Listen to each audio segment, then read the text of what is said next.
The white envelope sat on Natasha's kitchen counter like a snake coiled to strike. Her hands trembled as she read the urgent message from her lawyer. Call me immediately. Do not let your husband see this letter. What I've discovered will change everything. She could feel her heart pounding as she dialed the number with shaking fingers. Natasha, thank God you called. Attorney Johnson's voice was grave. Sit down. What I'm about to tell you will shock you to your core. What is it? Is something wrong with the business? Your husband has been systematically transferring your joint assets into accounts under his girlfriend's name. He's been planning this for 2 years, Natasha. He's been slowly stealing from you while pretending to love you. The words hit her like a physical blow. Natasha gripped the phone tighter, her knuckles turning white. That's impossible. We've been married 15 years. We just renewed our vows last month. I have the bank statements right here. While you were planning your vow renewal, he was transferring another $50,000 to her account. The house in Miami that he said was a business investment? It's in her name. The vacation home in Colorado? Also hers. Natasha, he's been preparing to leave you with nothing. Natasha's legs gave out and she collapsed into the kitchen chair. Around her, their beautiful home suddenly felt like a stage set, a carefully constructed lie. The fresh flowers on the counter that he brought her every Friday, the love notes he left on her mirror, the passionate kisses goodbye every morning, all of it had been fake. Who is she? Natasha whispered. Her name is Rebecca Martinez. She works at his company as a marketing coordinator. 28 years old. He's been supporting her lavish lifestyle with your money for the past 3 years. The room started spinning. Natasha thought about all the times he'd come home late, claiming he was working overtime to provide for their future. All the business trips that seemed to multiply recently. The new cologne. The gym membership he suddenly needed. The way he'd started dressing better, buying expensive clothes he claimed were necessary for impressing clients. There's more, Johnson continued. He's filed preliminary divorce papers. He plans to serve you next month, claiming irreconcilable differences. But here's the thing, Natasha, he's made a mistake. In trying to hide his assets, he's committed fraud. And I have proof. Natasha felt something cold and hard settle in her chest. Not just heartbreak, something sharper, more focused. What kind of proof? Forged signatures on property transfers. Hidden offshore accounts. Tax evasion. If we play this right, not only will you keep everything that's rightfully yours, but he could face serious legal consequences. She closed her eyes and saw her husband's face from that morning. He'd kissed her forehead and told her he loved her more than life itself. He'd promised they'd grow old together on the porch of their dream house. The same house that was apparently now in another woman's name. What do I do? She asked quietly. First, you do nothing. Act completely normal. Don't let him know you know anything. Can you do that? Natasha thought about the strength she'd built over 15 years of supporting his dreams, managing their household, and building her own small catering business on the side. Yes, I can do that. Good. Tomorrow morning, I need you to come to my office. Bring every financial document you can find. Bank statements, insurance policies, property deeds, everything. We're going to build a case that will not only protect you but ensure he pays for what he's done. After hanging up, Natasha sat in the silence of their kitchen. The same kitchen where they'd planned their future over countless morning coffees. Where he'd proposed to her 10 years ago with a ring hidden in her favorite muffin. Where he'd held her when her mother died, promising he'd always be there for her. She heard his key in the front door and quickly shoved the lawyer's letter into her purse. Taking a deep breath, she arranged her face into the loving smile she'd perfected over 15 years of marriage. Hey beautiful, he called out, just like he had every day for the past decade and a half. Something smells amazing in here. I made your favorite, she replied, her voice steady despite the storm raging inside her. Honey garlic chicken with those roasted potatoes you love. He walked into the kitchen, still devastatingly handsome at 42. His dark hair was perfectly styled, his suit expensive and well-tailored. This was the man she trusted with her heart, her body, her financial future. The man who was planning to destroy her life while she lovingly cooked his dinner. You're the best wife a man could ask for, he said, wrapping his arms around her from behind and kissing her neck. I don't know what I'd do without you. The irony of his words made her stomach turn, but she leaned into his embrace, playing the role of devoted wife one more time. I love you too, honey. How was work? Busy as always. Rebecca's been helping with the new marketing campaign. She's really talented. Rebecca. The woman who was living in their vacation home, sleeping in beds bought with Natasha's money, wearing jewelry that should have been hers. Natasha felt her hands clench into fists, but she kept her voice light. That's wonderful. It's so nice that you have such dedicated employees. Over dinner, he told her about his day with the same warmth and attention he'd always shown. He asked about her catering business, listened to her talk about a difficult client, shared a funny story about their neighbor's new puppy. He was the perfect husband, caring, attentive, loving. But now she knew it was all performance art. Every kiss was a betrayal. Every "I love you" was a lie designed to keep her complacent while he systematically stole her life away. That night, as he slept peacefully beside her, Natasha stared at the ceiling and planned. She wouldn't be the victim in this story. She wouldn't be the naive wife who lost everything because she trusted the wrong man. Tomorrow she would begin the most important project of her life, destroying the man who tried to destroy her. And she would make sure that when it was over, he would regret the day he decided to betray her trust. The woman who went to sleep that night was different from the one who had woken up that morning. Heartbroken, yes, but also dangerous. Because a woman with nothing left to lose is the most powerful force on earth. And her husband had just given her absolutely nothing left to lose. The next morning, Natasha sat across from Attorney Johnson in his downtown office, staring at a stack of documents that painted a picture of systematic betrayal so complete it took her breath away. Each page revealed another layer of deception, another carefully planned step in her husband's scheme to leave her with nothing. He's been planning this since before your 13th anniversary, Johnson explained, pointing to a bank statement. Look at this transfer: $20,000 moved to an offshore account the day after your anniversary dinner. While you were still thanking him for the beautiful bracelet he gave you, he was stealing money to fund his exit strategy. Natasha remembered that bracelet. She'd worn it every day since, thinking it was a symbol of his love. Now she realized it was probably gilt jewelry, a distraction while he robbed her blind. The offshore accounts total almost $300,000, Johnson continued. Money that should be considered joint assets in any divorce proceeding. But he's hidden it so carefully that most lawyers wouldn't even know to look for it. How did you find it? Your husband made one crucial mistake. He used the same email address for all his financial accounts, an old one he thought you didn't know about. When you hired me for that contract review last month, you mentioned he sometimes gets important mail at that address. I had a feeling something wasn't right, so I did some digging. Natasha felt a surge of gratitude mixed with horror. She'd only asked Johnson to review a catering contract, a simple business matter. If she hadn't mentioned that email address in passing, she might never have discovered the truth until it was too late. There's more, Johnson said grimly. The life insurance policies. He changed the beneficiary on his policy from you to Rebecca 6 months ago. If something happened to him, she'd get $2 million while you'd get nothing. The betrayal cut deeper with each revelation. What about my policies? Still naming him as beneficiary. He's been very careful to make sure his financial moves only benefit him and Rebecca, while keeping you in the dark about everything. Johnson spread out property documents across his desk. The Miami house isn't just in her name. He took out a mortgage against your family home to buy it. Your house, Natasha. The one you inherited from your grandmother. He used it as collateral without your knowledge. Natasha's hands shook as she picked up the mortgage document. Her signature was there, but she'd never signed anything. This is forgery. Excellent forgery, but yes. He's gotten very good at faking your signature. We found 3 other instances in the past year alone. The scope of his deception was breathtaking.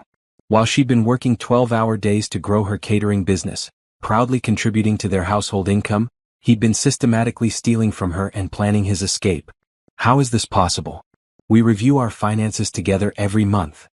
He's been showing you edited statements. The real accounts tell a very different story. Look at this checking account statement. Johnson placed 2 documents side by side. This is what he's been showing you, and this is the real statement from the bank. The doctored statement showed their normal monthly expenses and income. The real statement showed massive transfers to accounts she'd never seen before, cash withdrawals that never appeared on her version, and a balance that was $50,000 lower than what she thought they had. He's been stealing from you for years, Natasha. The question is, what do you want to do about it? Natasha thought about her husband's face that morning when he'd kissed her goodbye. He'd told her he had a late meeting and wouldn't be home until after 10. Now she realized he was probably planning to spend the evening with Rebecca, in a house bought with Natasha's stolen money. I want him destroyed, she said quietly. But I want it done legally and completely. I don't just want my money back, I want him to face consequences for what he's done. Johnson smiled grimly. That's what I hoped you'd say. Here's what we're going to do. First, we document everything. Every forged signature, every hidden account, every fraudulent transfer. Then we set up accounts in your name only and begin protecting whatever assets we can. Won't he notice if money starts disappearing? Not if we're careful. You have legal access to joint accounts. We'll move money gradually, making it look like normal business expenses for your catering company. Speaking of which, how much does he know about your business finances? Nothing. He's never been interested in the details. He just sees the deposits I make to our joint account each month. Perfect. That business is going to become your financial lifeline. We'll expand it, move money through it, and build your independent wealth while he's busy planning to leave you with nothing. Johnson pulled out another folder. Now, about Rebecca Martinez. She works at his company, which creates an interesting ethical situation for him. Relationships between supervisors and subordinates are against company policy. If his affair becomes public, he could lose his job. Good. There's more. She's married. Natasha looked up sharply. Married.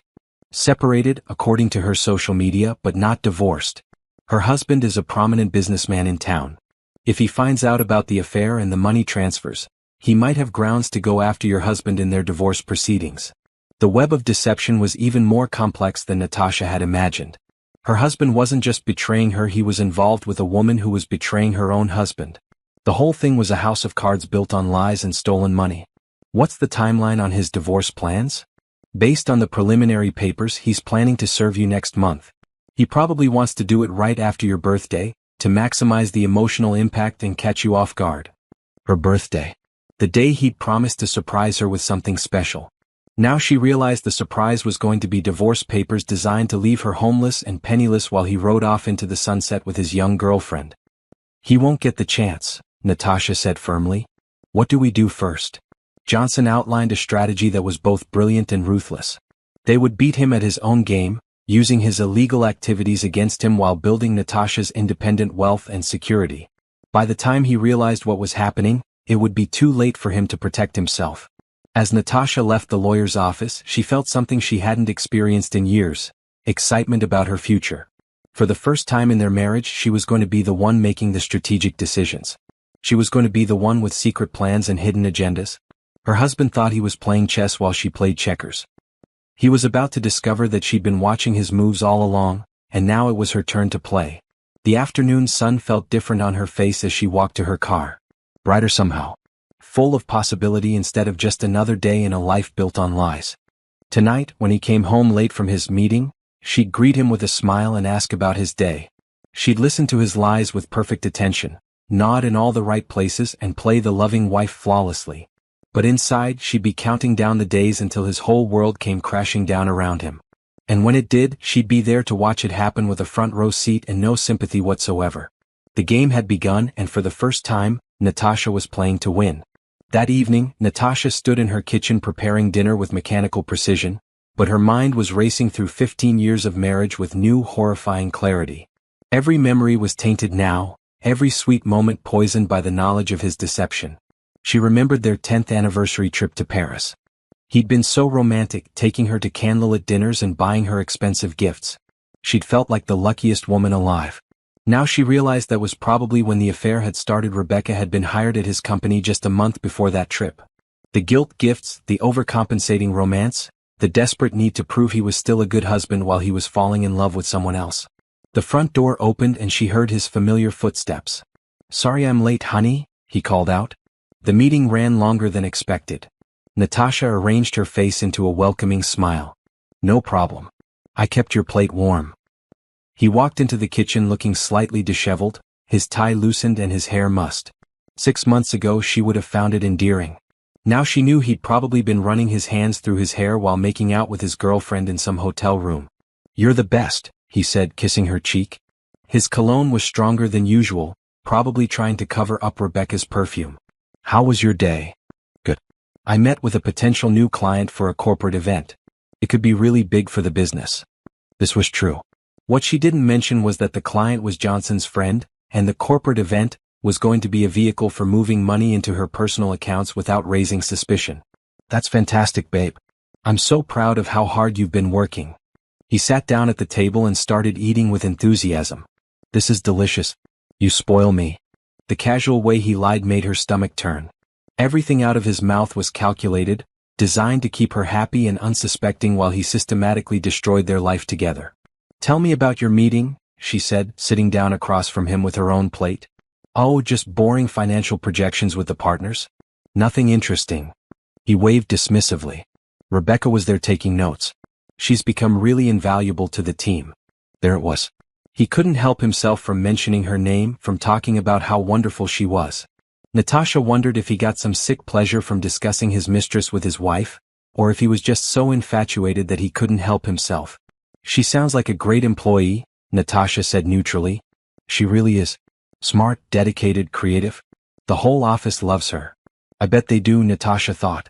How long has she been with the company now? Almost 3 years. Time flies. He took another bite, completely relaxed, as if he wasn't discussing the woman he was planning to abandon his wife for. 3 years. 3 years of lies, 3 years of stolen money, 3 years of coming home to Natasha after spending his days with Rebecca. The scope of his betrayal was so vast it was almost incomprehensible. After dinner, they settled on the couch to watch television like they had thousands of times before. He put his arm around her and she snuggled against him, playing the role of loving wife while her skin crawled at his touch. This man had held her when she cried about her mother's death, had celebrated with her when her catering business got its first big contract, had made love to her just last week while planning to serve her with divorce papers. "I love you," he whispered into her hair. "I love you too," she replied automatically, the words like ash in her mouth. His phone buzzed and he glanced at it quickly, his face lighting up before he caught himself and put it face down on the coffee table. A text from Rebecca, no doubt. Probably something sweet and romantic that would make him smile the way he used to smile at Natasha's messages. "Work?" she asked innocently. "Yeah, just a quick update on tomorrow's presentation." Another lie, delivered so smoothly it was like breathing to him. Natasha excused herself to go to the bathroom and quickly checked her own phone. Johnson had sent her a message, "Found more accounts. Call me tomorrow. This is bigger than we thought." Bigger than they thought. How much money had he stolen? How many lies had he told? How long had he been planning to throw away their entire life together? When she returned to the living room, he was texting rapidly, a small smile playing around his lips. He quickly put the phone away when he saw her. "Everything okay?" she asked. "Perfect," he said, pulling her back into his arms. "Just confirming some details for tomorrow." Details? Like where he was going to meet Rebecca for lunch, or what hotel they were going to use for their afternoon rendezvous. Details about the life he was building with another woman using Natasha's money and trust. That night, as he slept peacefully beside her, Natasha lay awake planning her strategy. She couldn't just react to his betrayal, she had to be smarter, more calculating, more ruthless than he was. She had to think several moves ahead, anticipate his actions, and set traps he wouldn't see coming. Tomorrow she would start building her new life. She would expand her catering business, move money into accounts he didn't know about, and begin documenting everything. But more than that, she would start becoming the woman she needed to be to win this war. For 15 years, she'd been the supporting character in their love story. She'd been the devoted wife, the encourager, the one who sacrificed her own dreams to help him achieve his. She'd made herself small so he could feel big, had dimmed her own light so his could shine brighter. But that woman was gone. Destroyed by his betrayal as surely as if he'd taken a hammer to her heart. What was emerging in her place was someone harder, smarter, and infinitely more dangerous. He'd spent 3 years planning to destroy her life. Now she was going to spend however long it took to destroy his.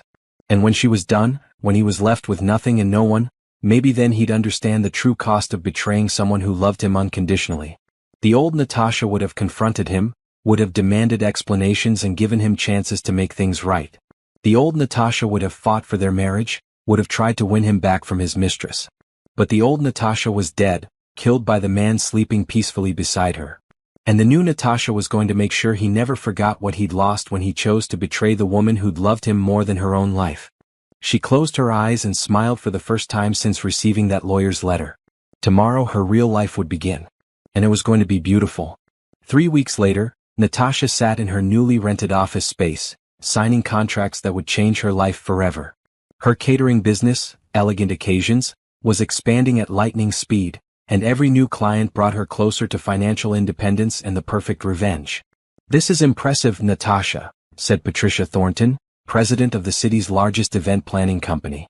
"Your proposal for the Hamilton wedding is exactly what we needed." Creative, professional, and surprisingly affordable. Natasha smiled. The pricing wasn't affordable out of generosity, it was strategic. Every underpriced contract was an investment in her future, a way to move money through legitimate business channels while building a client base that would ultimately make her wealthy in her own right. I believe in providing exceptional value, Natasha replied. When clients are happy, they refer their friends. It's better to build long-term relationships than to focus on short-term profits. Wise philosophy. We'll definitely be working together again. After Patricia left, Natasha looked around her new office with satisfaction. The space was small but elegant, with cream walls, warm wood furniture, and a view of the city's financial district. More importantly, it was hers. Paid for with money from her legitimate business earnings, not stolen from joint accounts like everything her husband owned. Her phone rang. Elegant occasions, this is Natasha. It's Johnson. We need to meet. I have news. An hour later, Natasha sat across from her lawyer, staring at bank statements that showed the full scope of her husband's financial crimes. The numbers were staggering. He's stolen over $400,000, Johnson said grimly. Not just from your joint accounts, he's been skimming from his own company's client accounts. That's embezzlement, Natasha. Federal charges. His own company? He's been using his position to redirect client payments into personal accounts, then replacing the money before anyone noticed. It's sophisticated, but it leaves a paper trail. I have contacts at the FBI who specialize in white-collar crime. Natasha felt a cold satisfaction settle in her chest. What does this mean for our case? It means we have him on multiple federal crimes. Bank fraud, embezzlement, tax evasion, identity theft. When this comes out, he won't just lose the divorce case, he'll likely go to prison. How long do we have before he notices what we're doing? He's so focused on his own schemes that he hasn't been paying attention to your activities. But we need to move faster. I suggest we accelerate the timeline. Over the next hour, they refine their strategy. Natasha would continue building her business empire while Johnson prepared the legal nuclear bomb that would destroy her husband's life. Everything had to be perfect. One mistake could give him time to hide more assets or flee. That evening, Natasha returned home to find her husband cooking dinner, a rare occurrence that immediately put her on alert. Surprise, he said cheerfully. I thought I'd make your favorite tonight. Chicken marsala with garlic mashed potatoes. He'd made this exact meal for their first anniversary, and occasionally on special occasions since then. But there was no special occasion today, which meant he was feeling guilty about something. This is wonderful, she said, kissing his cheek. What's the occasion? Do I need an occasion to spoil my beautiful wife? He wrapped his arms around her, but she noticed his hands were shaking slightly. Nervousness. I just realized I've been working so much lately, I haven't been giving you the attention you deserve. More lies. The attention he hadn't been giving her was going to Rebecca, along with their money and his promises of a future together. But Natasha played along, letting him feel like his charm was working on her. Over dinner, he was unusually attentive, asking about her business, complimenting her appearance, telling funny stories about his co-workers. Everything except Rebecca, who had been a constant topic of conversation for months. Her absence from his usual chatter was telling. How's Rebecca doing? Natasha asked innocently. You haven't mentioned her lately. He paused with his fork halfway to his mouth. Oh, she's fine. Just busy with her projects. That's good. It sounded like she was really contributing to the team. Yeah, she's doing well.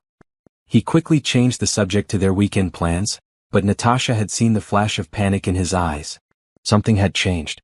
Either Rebecca was pressuring him to leave his wife faster, or she was getting suspicious about his promises. Either way, his timeline was accelerating, which meant Natasha's had to accelerate too. After dinner, he suggested they watch a movie together, something they hadn't done in months. He chose a romantic comedy, held her hand during the funny parts, and seemed genuinely invested in spending time with her. It would have been sweet if she didn't know it was all performance. His phone buzzed constantly throughout the movie, but for once he ignored it completely. By the third buzz, his jaw was clenched with frustration, but he kept his attention focused on Natasha and the screen. During a bathroom break, she glimpsed his phone screen and saw 12 missed calls from RM.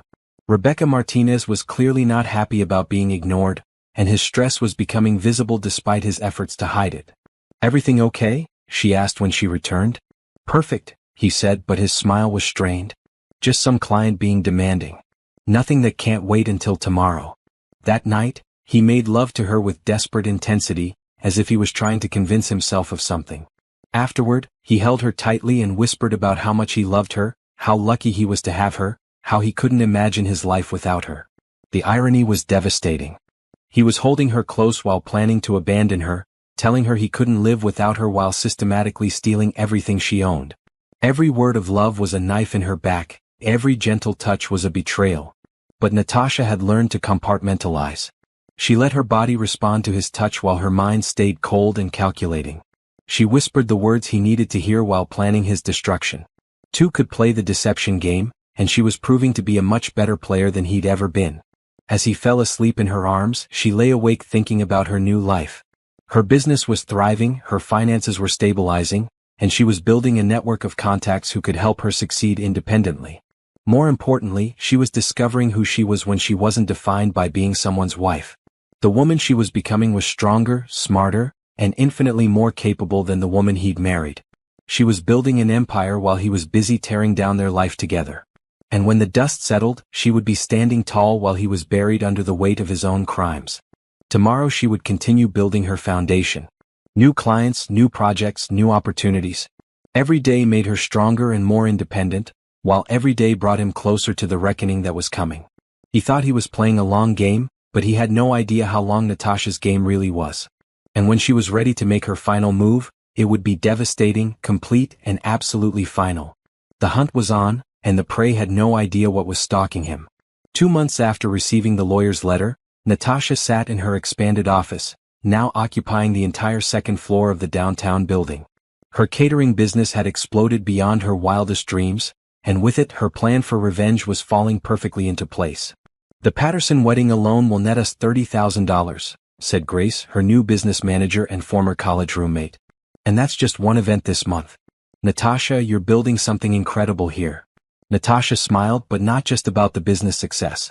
Every dollar she earned was another step away from depending on her husband, another brick in the wall of independence she was building. More importantly, every successful event was cover for the financial maneuvers she and Johnson were executing. "Grace, I need you to set up meetings with 3 more venues this week. I want us to have exclusive catering partnerships with the top event spaces in the city." "Already on it." "Also, that corporate client wants to book us for their entire yearly calendar. 12 events, guaranteed minimum of $15,000 each." It was almost too easy. Word of mouth had spread like wildfire, and suddenly every wealthy family and major corporation wanted elegant occasions to handle their events. What they didn't know was that each contract was carefully structured to maximize legitimate business profits while creating paper trails that would protect Natasha in the coming legal battle. Her phone buzzed with a text from Johnson. "Phase 2 ready. Are you?" She texted back, "Execute." Phase 2 was the beginning of the end for her husband. While he'd been busy stealing from her and planning his escape, she'd been building a fortress. Now it was time to start tearing down his house of cards. That evening, she arrived home to find him pacing in the living room, his phone pressed to his ear. He was speaking in hushed, urgent tones, but she caught fragments. "Can't keep doing this?" And, "She's getting suspicious." He ended the call quickly when he saw her. "Hey babe. How was your day?" "Fantastic. We booked 3 more major events this week." She set down her purse and studied his face. He looked haggard, with dark circles under his eyes and worry lines she'd never noticed before. "That's great," he said absently. "Really great. Is everything okay? You seem stressed." "Just work stuff. Some complications with a big account." He ran his hands through his hair, a nervous gesture she remembered from their early dating days. "Nothing I can't handle." But clearly he couldn't handle it. Over dinner, he barely touched his food, checking his phone obsessively and jumping at every sound. Something was cracking in his carefully constructed double life. "Maybe you should take a vacation," she suggested.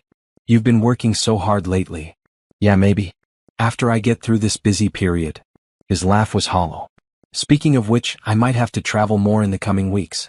Some out-of-town clients need face-to-face meetings." More lies. But these lies were different, desperate rather than confident. He was scrambling, trying to buy time for something. Natasha suspected Rebecca was pressuring him to make good on his promises, while he was discovering that stealing money and hiding assets was harder than he'd anticipated. "Of course, honey. Whatever you need to do."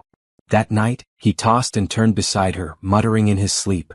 At one point he said Rebecca's name clearly, followed by something that sounded like, can't wait much longer. Even unconscious, he was stressed about his double life catching up with him. The next morning, Johnson called with an update that made Natasha's blood sing with satisfaction. Your husband tried to access the offshore accounts yesterday, Johnson reported. All of them. He's panicking because the money isn't where he left it. Where is it? Safe in accounts under your business name, completely legal and protected. He can't touch it without admitting to the original theft. It's beautiful, Natasha. He's trapped by his own crimes. While her husband had been busy with his romantic escapades, Johnson had been systematically unwinding his financial schemes. Every illegal transfer had been traced and reversed through legitimate legal channels. Every hidden account had been discovered and drained. Her husband thought he was building a nest egg for his new life. Instead, he'd been funding his own downfall. What's his next move likely to be? Desperation. He'll probably try to accelerate his timeline, serve you with divorce papers sooner than planned, and hope he can convince a judge to let him keep some of the assets. He has no idea we have documented proof of every crime he's committed. How much time do we have? Based on his behavior, I'd say 2 weeks maximum. He's going to make his move soon, and when he does, we'll be ready.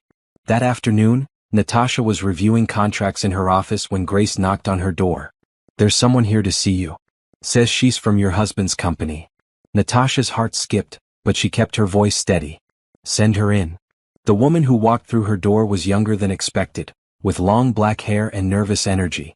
She was pretty in a conventional way, but there was something desperate in her eyes that immediately put Natasha on alert. Mrs. Thompson? I'm Rebecca Martinez. I work with your husband. So this was her. The woman who'd been living in houses bought with Natasha's money, wearing jewelry purchased with stolen funds, building a future on the foundation of another woman's destroyed life. She was smaller than Natasha had imagined, more fragile looking. Of course. Please sit down. Can I get you some coffee? Rebecca perched on the edge of the chair like she was ready to run. No, thank you. This is very awkward, but I needed to talk to you. Natasha waited, letting the silence stretch. This was Rebecca's show, let her direct it. Your husband he's told me that you two are having problems. That you're getting divorced. Has he? Natasha kept her voice neutral, curious rather than defensive. He said you were seeing other people. That the marriage was over and everything but paperwork. Rebecca's voice was getting stronger, more confident. He said you wouldn't care if you knew about us. The audacity was breathtaking. He'd painted Natasha as the unfaithful spouse to justify his own affair.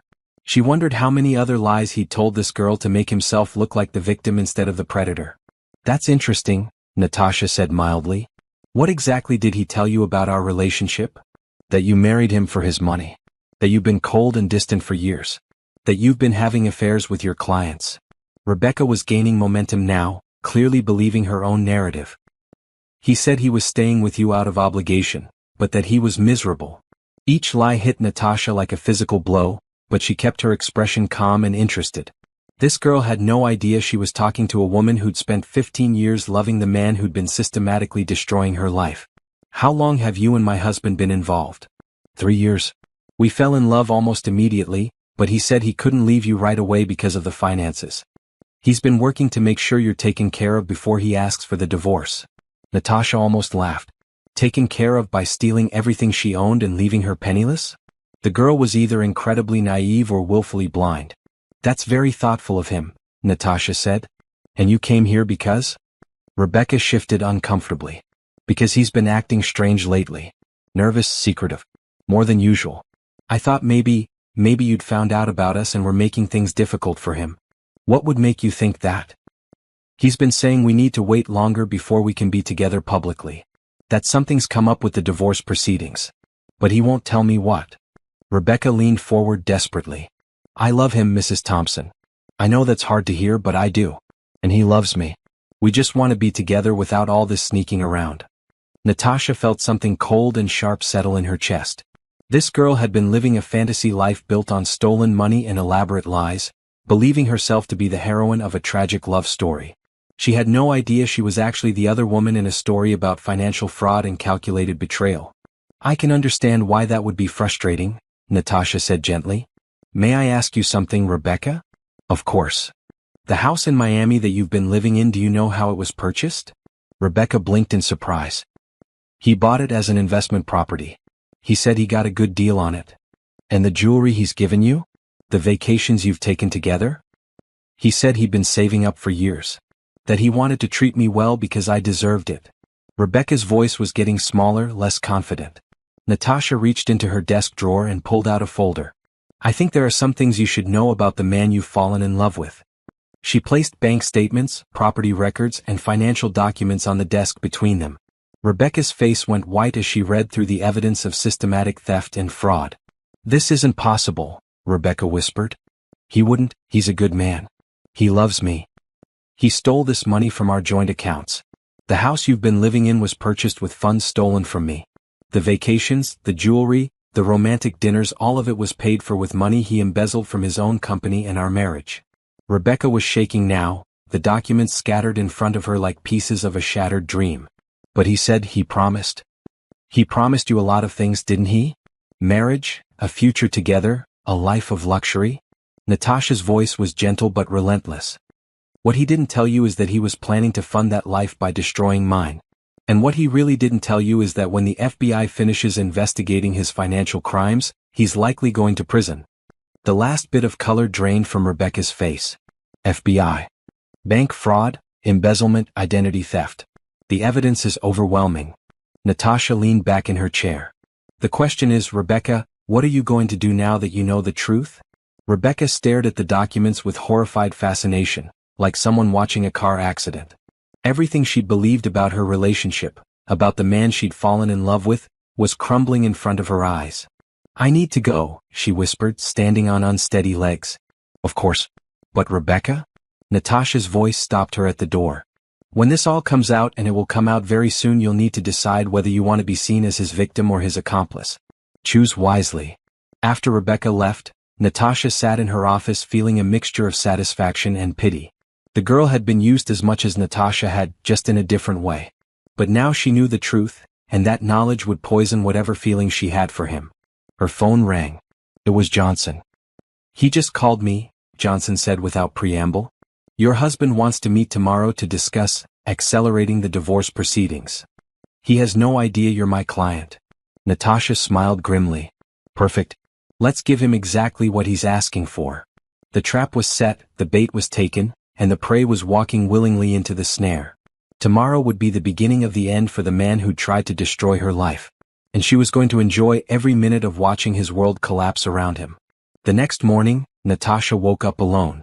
Her husband had left early, claiming he had important meetings all day. She knew he was actually preparing for his session with Johnson, believing he was finally going to execute his master plan to divorce her and take everything. He had no idea that he was walking into a carefully orchestrated trap. Natasha took her time getting ready, choosing her outfit with the same care a general might select armor for battle. A navy blue business suit that made her look professional and successful, minimal jewelry, and her hair in a sleek updo that conveyed confidence and control. When this day was over, she wanted to look like a woman who'd won, not a woman who'd been defeated.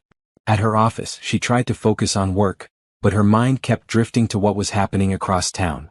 Johnson had promised to call her immediately after the meeting, but the waiting was torture. Finally, at 2:17 p.m., her phone rang. It's done, Johnson said, and she could hear the satisfaction in his voice. Natasha, you should have seen his face when I laid out what we knew. I've never watched a man's entire world collapse so quickly. Tell me everything. He walked in cocky as hell, talking about how he wanted a quick, clean divorce with minimal drama.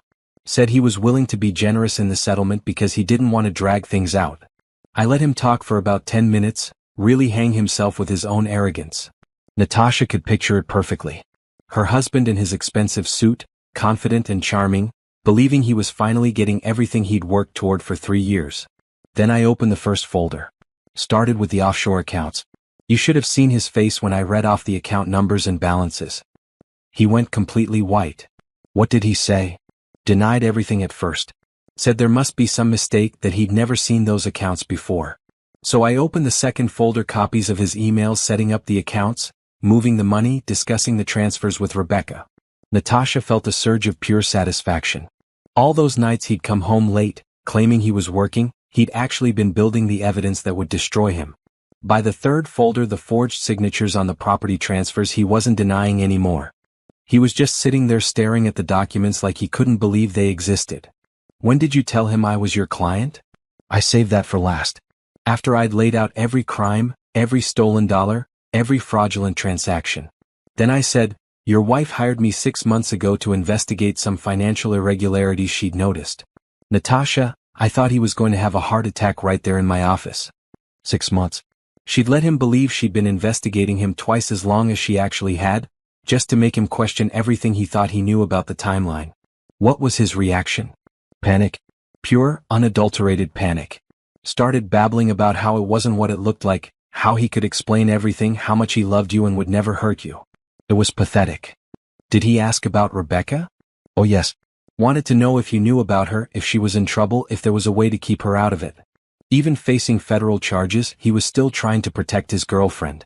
It would be romantic if it wasn't so disgusting. Johnson paused, and when he continued, his voice was grimmer. There's more, Natasha. When he realized he was trapped, he tried to make a deal. Offered to give back everything he'd stolen in exchange for you not pressing charges. What did you tell him? That it was too late for deals. The FBI has been building their case for weeks. The evidence has already been turned over.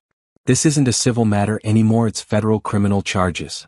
Natasha closed her eyes and felt a wave of vindication wash over her. 4 months she'd been planning this moment, and it was even more satisfying than she'd imagined. How did it end? He begged me to let him talk to you. Said he could make you understand, that you'd always loved him and would forgive him if he just had a chance to explain. I told him that any communication with you would have to go through me, as your attorney. Perfect. He still thought he could charm his way out of this, still believed that the woman who'd loved him unconditionally for 15 years would save him from the consequences of his own actions. What happens now? He has 24 hours to turn himself in to the FBI. If he runs, there's a warrant ready to be issued. Either way, his life as he knows it is over. After hanging up, Natasha sat in her office chair and let herself feel the full weight of victory. The man who'd systematically stolen her money, betrayed her trust, and planned to leave her with nothing was about to lose everything himself. Her phone buzzed with a text message from an unknown number. Please call me. We need to talk. Rebecca. Interesting. Natasha dialed the number. Thank you for calling. Rebecca's voice was tearful and desperate. I know you have no reason to help me, but I don't know what else to do. What's wrong, Rebecca? He came to see me after his meeting with the lawyer. He was different. Scared. He told me everything was falling apart and that he might have to go away for a while. Go away. He said there were some legal problems with the business, that people were making accusations about missing money. He swore it wasn't true, but... Rebecca's voice broke. But then I started thinking about what you showed me yesterday. Natasha waited, letting the girl work through her thoughts. He asked me to leave town with him. Tonight. Said we could start over somewhere else, that he had money saved in accounts that nobody knew about. Rebecca was crying now. But those are the stolen accounts you showed me, aren't they? He wants me to help him run away with money he stole from you. What did you tell him? I said I needed to think about it. But I can't, can I? If I go with him, I'll be a criminal too. Smart girl. Scared and heartbroken, but smart enough to realize that her dream man was actually a nightmare who was about to drag her down with him. Rebecca, you need to call the FBI immediately and tell them about his plans to flee. If you help them catch him, it will go a long way toward proving you were his victim, not his accomplice. But I love him, she whispered. The man you love doesn't exist. He's a fiction created to manipulate you into helping him steal money and hide assets. The real man is someone who would destroy his wife's life and then ask his mistress to become a fugitive with him. There was a long silence. Then, will you help me? I don't know how to contact the FBI, what to say, how to do this. Natasha felt a moment of genuine sympathy for the girl. Rebecca had been used and manipulated just like she had. The difference was that Rebecca still had a chance to save herself. I'll have my lawyer put you in touch with the right people. But Rebecca? You need to understand that when you make that call, it's over between you and him forever. There's no going back. I know, Rebecca said quietly. I think I knew it was over yesterday when you showed me those papers. I just couldn't admit it to myself. After arranging for Johnson to help Rebecca contact the FBI, Natasha finally allowed herself to go home. Her husband's car wasn't in the driveway and the house felt different somehow. Emptier. Like it was already mourning the end of their life together. She poured herself a glass of wine and sat in their living room, looking at the photos that documented 15 years of marriage. Their wedding day, when she believed she was marrying her soulmate.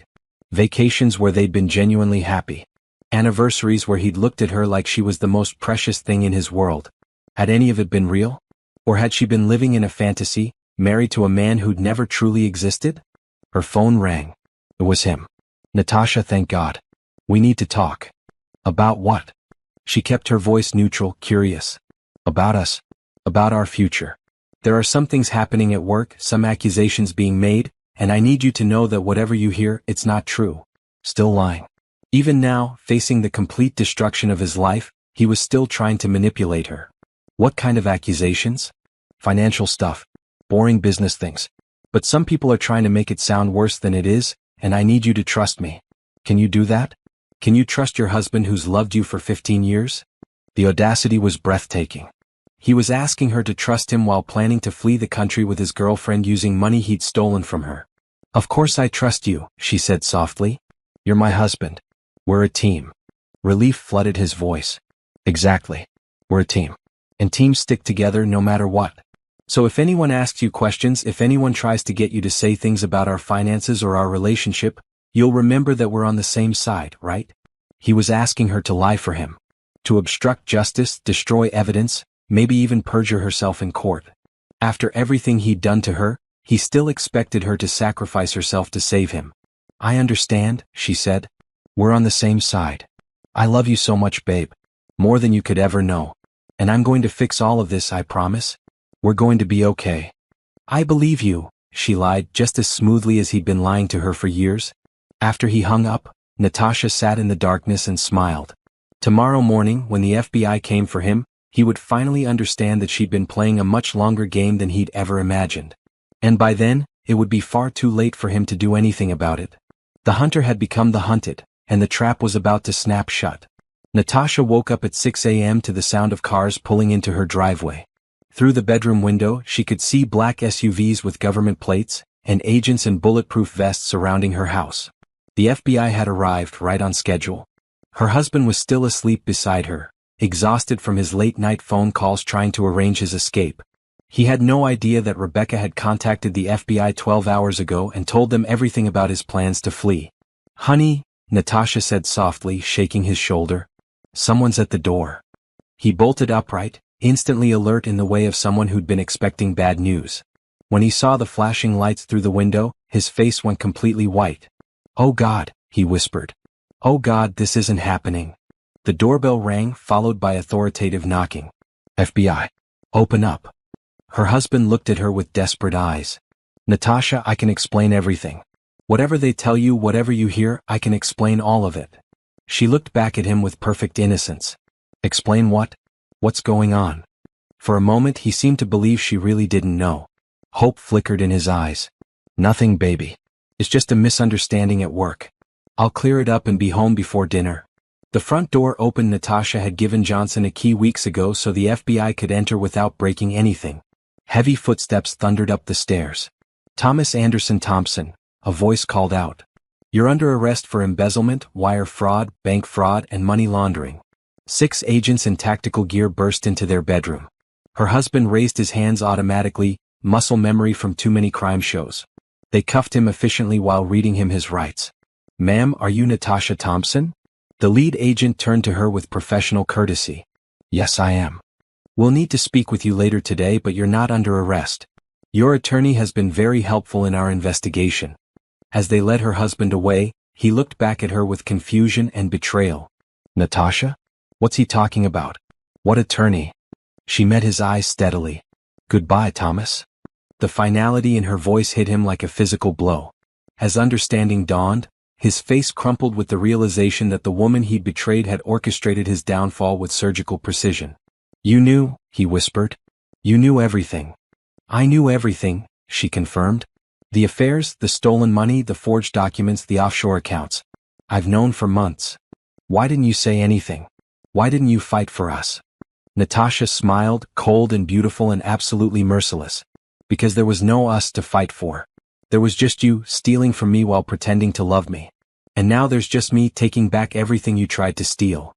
They dragged him away then, still calling her name, still trying to make her understand that he'd loved her, that he'd made mistakes but it wasn't too late to fix things. His voice faded as they put him in the back of the SUV and drove him away to face federal charges that would likely put him in prison for the next 10 to 15 years. Natasha stood in her bedroom and felt the weight of 15 years lifting off her shoulders. The man who'd tried to destroy her life was gone, and she was finally, completely free. Her phone rang. It was Johnson. How did it go? Perfect. He still can't believe I knew what he was doing. The agent said he kept insisting it was all a misunderstanding right up until they put him in the car. Some people never learn. What happens now? Now you get to live your life. The house is yours, free and clear. We proved he used fraudulent documents to put it in jeopardy. All the money he stole has been returned to accounts in your name. His pension, his stock options, everything, it's all going to you as restitution for his crimes. And Rebecca? She's cooperating fully with the FBI. They're treating her as a victim who was manipulated by your husband. She'll probably have to testify at his trial, but she won't face charges. Natasha felt a surge of satisfaction so intense it was almost dizzying. Not only had she recovered everything he'd stolen, but she'd gained access to assets she'd never even known about. The man who'd tried to leave her penniless had instead made her wealthier than she'd ever been. Over the next few weeks, the true scope of her victory became clear. Thomas's arrest made the local news, and the story of his elaborate financial crimes spread through their social circle like wildfire. The sympathy for Natasha was overwhelming. Everyone saw her as the innocent wife who'd been betrayed by a master manipulator. Her catering business exploded with new clients who wanted to support the brave woman who'd survived such a terrible ordeal. She was booked solid for the next 18 months, with a waiting list that grew longer every day. But the best part was watching Thomas's world completely fall apart from a distance. His company fired him immediately and sued him for the money he'd embezzled. His professional reputation was destroyed. No one in their industry would ever hire him again. His family, who'd always looked down on Natasha for not having their pedigree, now treated him like a pariah while reaching out to her with apologies and offers of support. Rebecca had moved back to her hometown, her marriage to Thomas's fantasy future destroyed before it could begin. She'd sent Natasha a letter of apology, taking full responsibility for her part in the affair and thanking her for opening her eyes to the truth. Most satisfying of all, Thomas was sitting in jail awaiting trial, with a bail set so high that all his remaining assets couldn't cover it. The man who'd lived in luxury while stealing from his wife was now wearing orange jumpsuits and eating cafeteria food. 3 months after his arrest, Natasha received a letter from him. She almost threw it away without reading it, but curiosity got the better of her. "My dearest Natasha," it began, and she rolled her eyes at his continued arrogance. "I know you must hate me, and I understand why. I made terrible mistakes and I hurt the most important person in my life. But I need you to know that I never stopped loving you. Everything I did was wrong, but it was never because I didn't love you." The letter went on for 3 pages, full of self-pity and justifications. He claimed he'd never meant for things to go so far, that he'd gotten caught up in the excitement of the affair and made increasingly bad decisions. He begged for her forgiveness, for a chance to make things right, for her to remember the good times they'd shared. The final paragraph made her laugh out loud. "I know I don't deserve your love anymore, but I'm hoping that the woman who stood by me for 15 years will find it in her heart to stand by me now, when I need her most. Please visit me. Please give us a chance to work through this together. I promise I can be the husband you deserve." Even facing years in prison, even after losing everything, he still thought he could manipulate her into saving him. He still believed that the devoted wife who'd loved him unconditionally would come running to his rescue. Natasha folded the letter carefully and dropped it in the trash. Then she poured herself a glass of champagne and toasted the woman she'd become. That evening, she had dinner with Grace and 2 other women who'd become her closest friends, successful businesswomen who admired her strength and independence. They laughed until their sides hurt, planned future business ventures, and celebrated the fact that Natasha was living her best life while her ex-husband rotted in jail. To Natasha, Grace raised her glass. The woman who proved that revenge is a dish best served ice cold. "To new beginnings," Natasha replied, clinking glasses with her friends. "And to never ever settling for less than we deserve." The toast felt like a promise to herself. She'd spent 15 years making herself smaller so her husband could feel bigger. She'd dimmed her own light so his could shine brighter. She'd sacrificed her dreams so he could achieve his. Never again. The woman she was now, successful, independent, powerful, was the woman she'd always been underneath. Thomas hadn't destroyed her. He just forced her to discover her own strength. And that strength was going to carry her toward a future that was brighter than anything she'd ever imagined possible. 6 months after Thomas's arrest, Natasha was reviewing applications for her newest venture, a high-end event planning company that would complement her catering business, when her assistant buzzed her intercom. "Miss Thompson, there's a man here who says he's your husband's lawyer. He doesn't have an appointment, but he says it's urgent." Natasha sighed. She'd been expecting this. As Thomas's trial date approached, his legal team would be getting desperate to find anything that might help their case. "Send him in." The man who entered her office was expensive-looking but nervous, the kind of attorney who was used to defending white-collar criminals but not used to losing. He introduced himself as Marcus Williams, and Natasha immediately disliked his oily smile and calculating eyes. "Miss Thompson, thank you for seeing me. I represent your husband." "Ex-husband," Natasha corrected coolly. "The divorce was finalized 3 months ago." "Of course. I represent Thomas Thompson, and I'm hoping we can discuss a mutually beneficial arrangement." Natasha leaned back in her chair and studied him with the same expression she might use to examine something unpleasant on the bottom of her shoe. "I'm listening." "Your ex-husband deeply regrets the pain he's caused you. He's prepared to make a full confession and accept responsibility for his crimes. However, the prosecution's case relies heavily on your testimony and cooperation. If you were to soften your position, express some forgiveness for your husband's mistakes, it could make a significant difference in his sentencing. My ex-husband stole over $400,000 from me, forged my signature on legal documents, and committed multiple federal crimes. What exactly am I supposed to soften my position about?" Williams shifted uncomfortably. "He made mistakes, yes. But he's learned from them. He's found religion in jail, Miss Thompson. He spends his days reading the Bible and thinking about how to make amends for his sins." Natasha almost laughed. Thomas had never shown the slightest interest in religion during their 15-year marriage.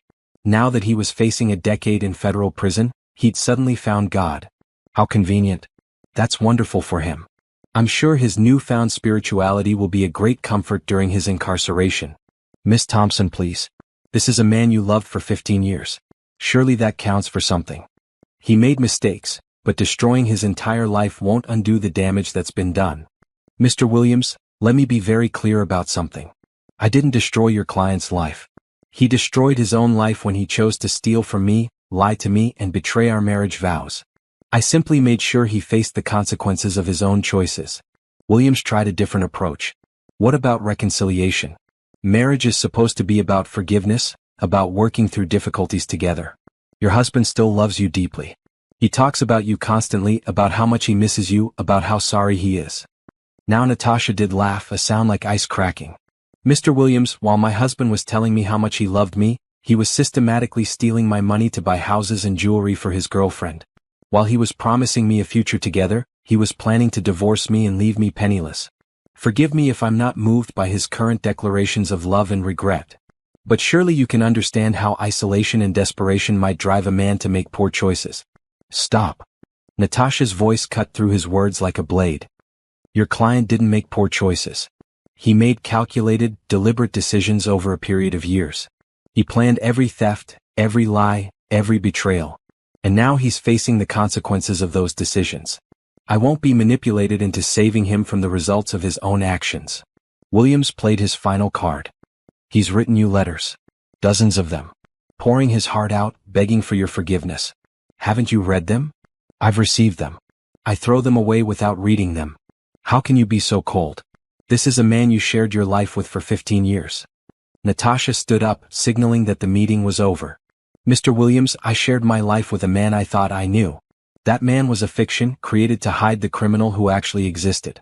I feel no obligation to show mercy to someone who showed me none." "Miss Thompson, please. At least think about what I've said. Your testimony could be the difference between 10 years in prison and 5 years. Isn't that worth considering?" "Actually, yes. It is worth considering." Natasha smiled coldly. "I've considered it, and I've decided that 10 years isn't nearly long enough for what he did to me. Good day, Mr. Williams." After the lawyer left, Natasha called Johnson to report the meeting. "They're getting desperate," Johnson confirmed. "The prosecution's case is airtight and they know it. They're hoping you'll have an attack of conscience and help reduce his sentence. Will my testimony really make that much difference? Your impact statement could be crucial, yes.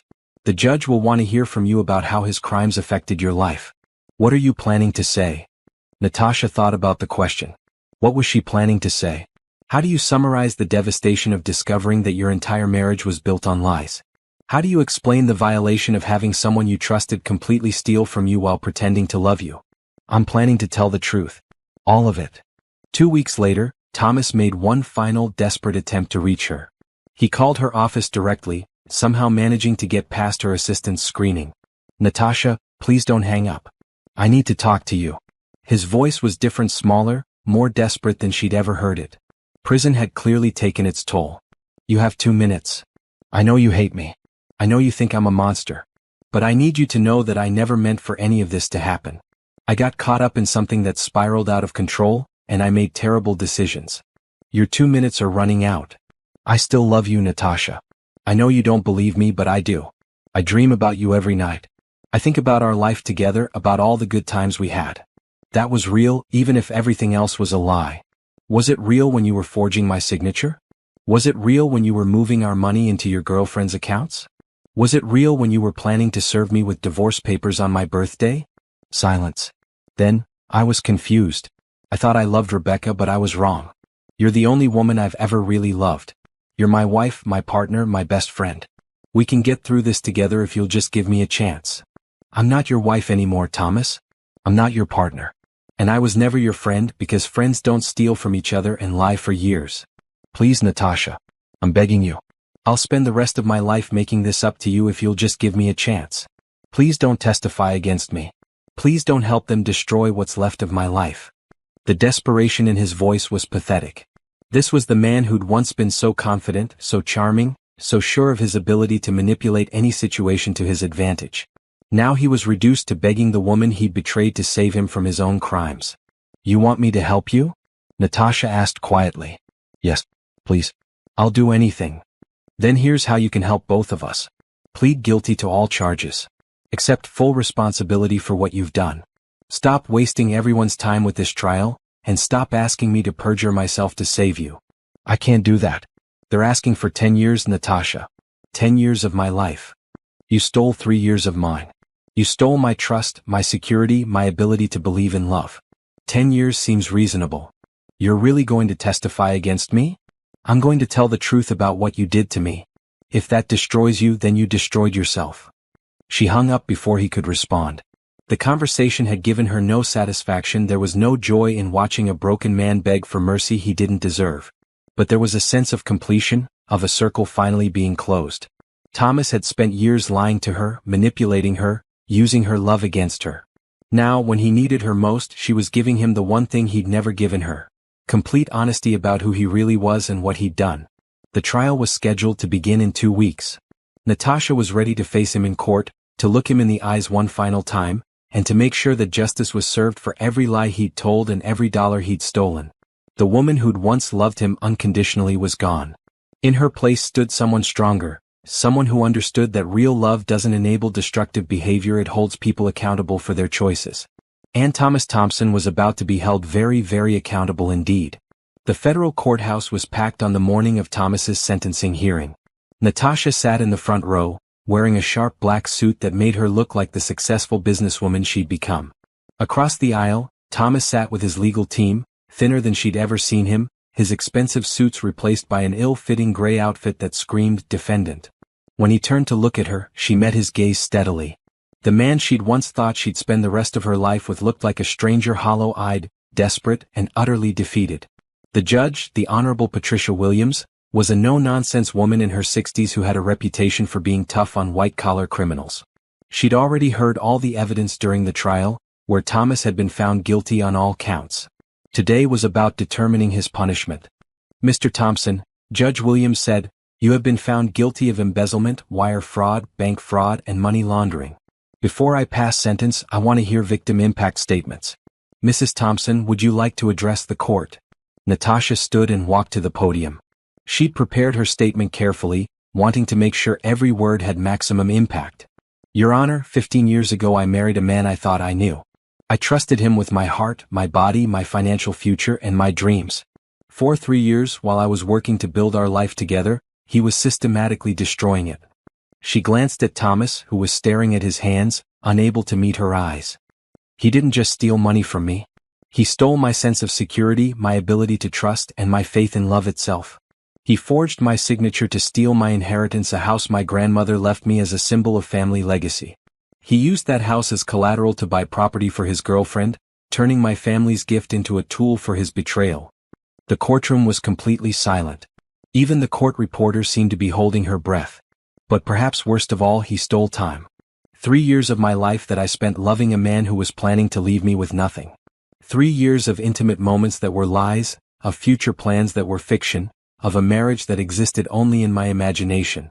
Natasha's voice remained steady, professional, but everyone in the room could hear the steel underneath. Your Honor, the defendant has asked for leniency. He's claimed to have found religion, to be sorry for his crimes, to want to make amends. But in all his letters, all his phone calls, all his pleas for mercy, he has never once asked how I'm doing. He has never once acknowledged the full scope of what he stole from me. He has only focused on what he stands to lose, never on what he's already taken. She looked directly at Thomas now, her voice growing stronger. I rebuilt my life from nothing. I started over at 40 with no husband, no savings, and no certainty about my future. But I survived. More than that, I thrived. My business is more successful than I ever imagined possible. I own properties in 3 states. I have financial security I never had during our marriage. Thomas looked up at her then, and she saw something that might have been pride flickering in his eyes. Even now, even after everything, some part of him was genuinely happy for her success. It almost made her feel sorry for him. Almost. I rebuilt my life, Your Honor, but I shouldn't have had to. No one should have to start over because the person they trusted most in the world betrayed them. The defendant made a choice to value his own desires over his wife's well-being, his own pleasure over his legal obligations, his own future over the promises he'd made. She paused, letting her words sink in. Your Honor, I don't ask for maximum sentencing out of revenge. I ask for it out of justice. The defendant spent 3 years committing these crimes. He showed no mercy when he was stealing from me, no conscience when he was forging my signature, no hesitation when he was planning to leave me homeless. I see no reason why the court should show him mercy he was unwilling to extend to others. Natasha returned to her seat, feeling lighter than she had in months.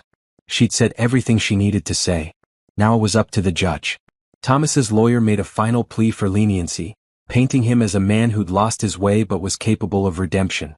He talked about Thomas's childhood, his previous good character, his contributions to the community. It was all meaningless window dressing on a fundamentally corrupt character. Finally, Judge Williams was ready to pronounce sentence. Mr. Thompson, you have been found guilty of sophisticated financial crimes that you planned and executed over a period of years. These were not crimes of passion or desperation, they were calculated acts of greed and betrayal. Thomas stood, his legs visibly shaking.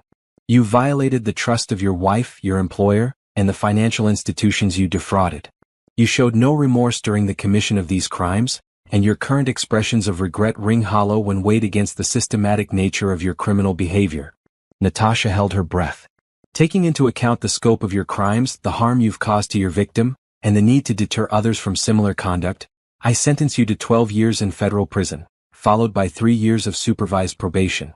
You are also ordered to pay full restitution to your victim, though I understand those funds have already been recovered through civil proceedings.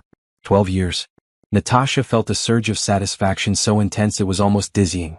He would be 54 when he got out, his prime earning years gone, his reputation destroyed forever. Thomas collapsed into his chair as if his strings had been cut. His lawyers moved to comfort him, but he was staring at Natasha with an expression she couldn't quite read. Not anger that had been burned out of him during the months in jail. Something sadder and more final. As the guards moved to take him away, he mouthed something to her. It looked like, I'm sorry, but she didn't acknowledge it. Sorry wasn't enough. Sorry didn't give her back the years he'd stolen, the trust he'd shattered, the innocence he'd destroyed. Sorry was just another word from a man whose words had never meant anything. Outside the courthouse, reporters were waiting. Natasha's story had captured public attention, the devoted wife who'd turned the tables on her cheating, stealing husband. She'd become a symbol of female empowerment, proof that women didn't have to be victims of male betrayal. Miss Thompson, how do you feel about the sentence? A reporter called out. I feel that justice has been served, she replied calmly. Mr. Thompson made his choices and now he'll live with the consequences. Do you have any plans to visit him in prison? None whatsoever. Any message for other women who might be in similar situations? Natasha paused, thinking about the woman she'd been a year ago, trusting, naive, willing to sacrifice her own dreams for a man who saw her as disposable.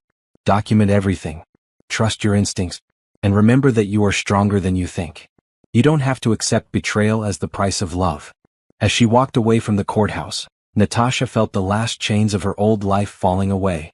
Thomas was gone, locked away where he could never hurt her again. The money was recovered, the house was secure, and her business was thriving beyond her wildest dreams. More importantly, she had discovered who she really was underneath 15 years of being someone's wife. She was brilliant, ruthless when necessary, capable of building an empire from nothing. She was a woman who could love deeply but who wouldn't tolerate betrayal. She was someone worth knowing, worth respecting, worth loving properly. The sun was shining as she walked to her car, and for the first time in over a year, Natasha felt genuinely excited about her future. The nightmare was over. The real life could finally begin. 1 year after Thomas's sentencing, Natasha stood in the ballroom of the city's most exclusive hotel, watching her team execute the wedding of the decade. The bride was the daughter of a tech billionaire, the groom was a professional athlete, and the guest list read like a who's who of American high society.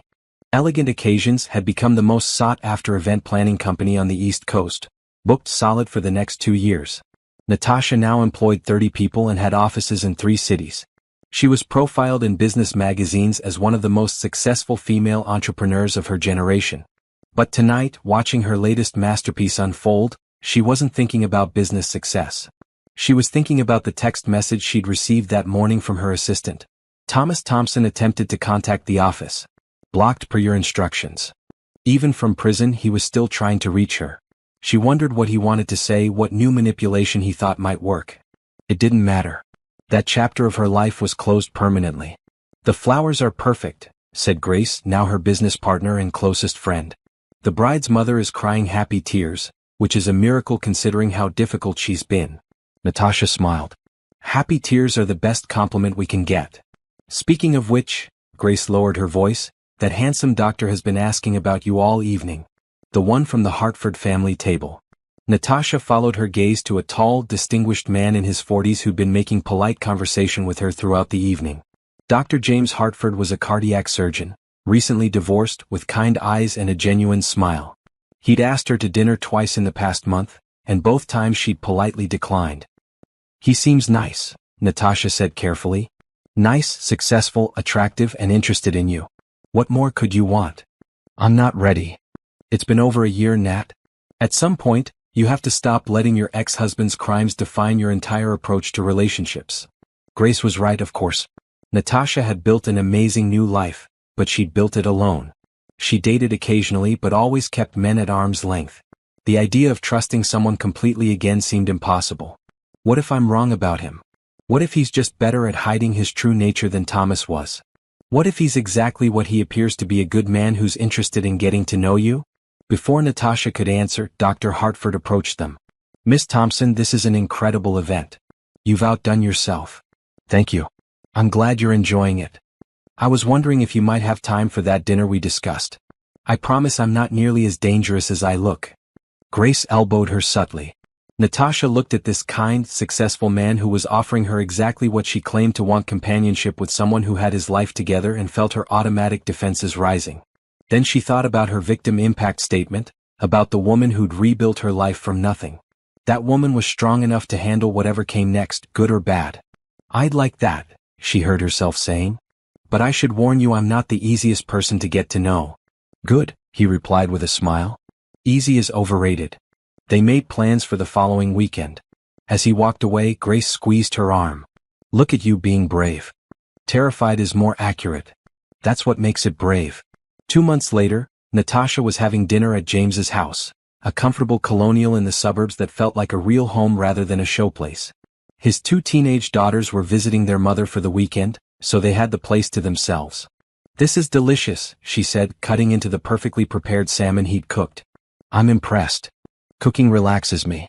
It's the one creative outlet in an otherwise very technical profession. Over dinner they talked about their work, their families, their dreams for the future. James was everything Thomas hadn't been: honest, straightforward, genuinely interested in her thoughts and feelings. When she mentioned her ex-husband's crimes, he listened without judgment or unwanted advice. That must have been incredibly difficult, he said simply. I'm sorry you had to go through that. It was. But in some ways, it was the best thing that ever happened to me. How so? Natasha considered the question. It forced me to discover who I really was underneath all the compromise and accommodation. I spent 15 years making myself smaller so my husband could feel bigger. Now I know I don't have to do that. Good. You shouldn't have to diminish yourself for anyone. After dinner they sat on his back porch drinking wine and watching the stars. It was peaceful in a way Natasha hadn't experienced since before she'd discovered Thomas's betrayal. Can I ask you something personal? James said. Of course. Are you ever going to trust anyone completely again? The question hit her like a physical blow.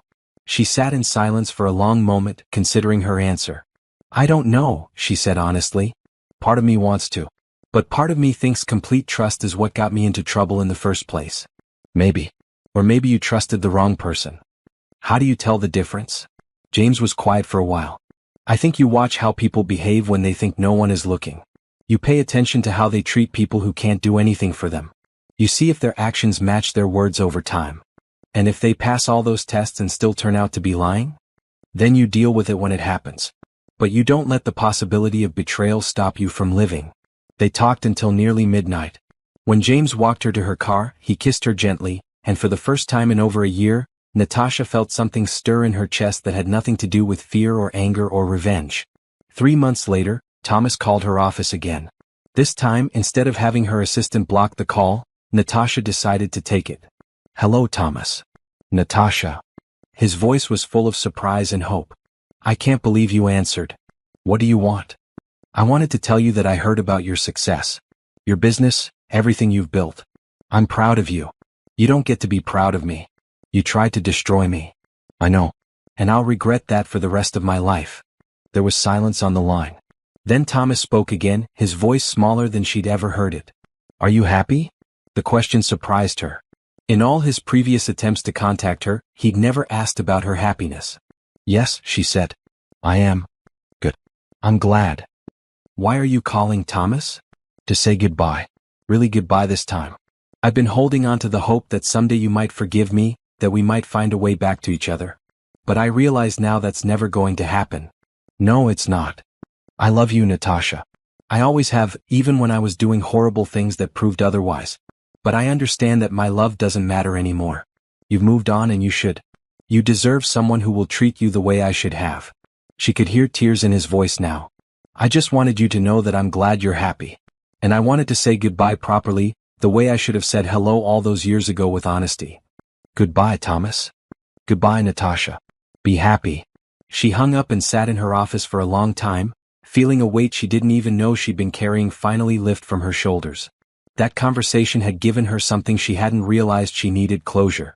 Thomas was gone from her life now, not just physically but emotionally. The anger, the hurt, the need for revenge, all of it was finished. She was free to love again, to trust again, to build a future with someone who deserved her. 6 months later, on a perfect spring evening, Natasha stood in her own backyard surrounded by friends, family, and business associates. She was hosting a party to celebrate the 2nd anniversary of Elegant Occasions, but really she was celebrating the life she'd built from the ashes of her destroyed marriage. James was beside her, solid and dependable and genuinely proud of her success. They'd been together almost a year now, and while she wasn't ready for marriage again, she was ready for partnership with someone who valued her strength rather than feeling threatened by it. Speech. Grace called out from across the yard. Natasha climbed onto a chair and looked out at the faces of the people who'd supported her, believed in her, and helped her build something beautiful from something broken. 2 years ago, she began, I thought my life was over. I thought betrayal was the end of my story. But it turned out to be just the end of the first chapter. Applause erupted from the crowd. I learned that we are all stronger than we think. That we can survive anything if we refuse to be victims of other people's choices. That real love isn't about control or manipulation or taking what you want. It's about building something together that's bigger than either person alone. She looked at James, who smiled back at her with the kind of uncomplicated affection she was learning to trust. So here's to new beginnings. Here's to the people who stand by us when everything falls apart. And here's to the courage to love again, even after our hearts have been broken. As the party continued around her, Natasha stood in her beautiful garden, surrounded by people who genuinely cared about her, planning a future that belonged entirely to her. The scared, betrayed woman who'd received that lawyer's letter was gone, replaced by someone who understood her own worth and wouldn't settle for anything less than she deserved. Thomas was serving his sentence in a federal prison, forgotten by everyone except the guards who counted him each night. Rebecca had moved across the country and started over with a man who didn't steal from other women to buy her gifts. And Natasha was living proof that the best revenge isn't destruction, it's building something so beautiful and successful that your enemies become irrelevant. She'd won everything that mattered: her freedom, her independence, her self-respect, and the possibility of real love with someone worthy of her trust. The game was over, and she'd won it so completely that there was no longer any question who had been the better player all along.